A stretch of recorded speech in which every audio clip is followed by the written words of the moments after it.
ஒருத்தன் எப்ப பார்த்தாலும் கெட்ட வார்த்தை தான் பேசுவான். மயிர் அப்படின்னுவான். என்னடா இது கெட்ட வார்த்தை பேசுறான்னு சொல்லிட்டு அவங்க அப்பாவுக்கு ரொம்ப வருத்தம். டேய் எதுக்கு இந்த கெட்ட வார்த்தை பேசுற அப்படின்னு அவங்க அப்பாவை பார்த்து மயிர், என்னடா இது என்னையே சொல்லிட்டானேன்னு சொல்லிட்டு அவங்க அம்மா கேக்குறாங்க, ஏன்டா இந்த மாதிரி எல்லாம் பேசுற, அப்பான்ற ஒரு மதிப்புள்ளவர் அப்படின்னு மயிர். அந்த அம்மாவுக்கு பயங்கர கோவம் வந்துச்சு. வாத்தியார்கிட்ட கூட்டு போறாங்க ஸ்கூல்ல.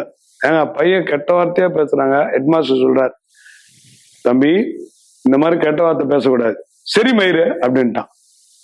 வாத்தியாருக்கு கோவம் வந்துச்சு. ஹெட்மாஸ்டருக்கு நேரா கரஸ்பாண்டன்ட் கிட்ட கூட்டு போயிட்டாரு. இவன் எல்லாருமே மயிரன்றான், நீங்க என்ன கேளுங்க, நீ இந்த பள்ளியில் படிப்பதற்கு கொடுத்து வைத்திருக்க வேண்டும், செர்ரா மயிரன்ட்டான்.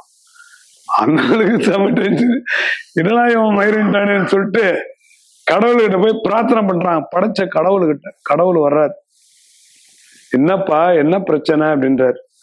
கடவுளை பார்த்துன்னு சொல்லிட்டான். கடவுளுக்கு கோவம் வந்துச்சு. கையில வச்சு இந்த சங்கு சக்கத்தை எடுத்து விட்டாரு பாரு, இப்படி குனிஞ்சிட்டான். ஜஸ்ட் மயிர்ல போயிடுச்சு அப்படின்ட்டாரா கடவுள். கடவுளையே மாத்தினா பாத்துங்க எப்படியாப்பட்ட ஆளா இருப்பான்னு.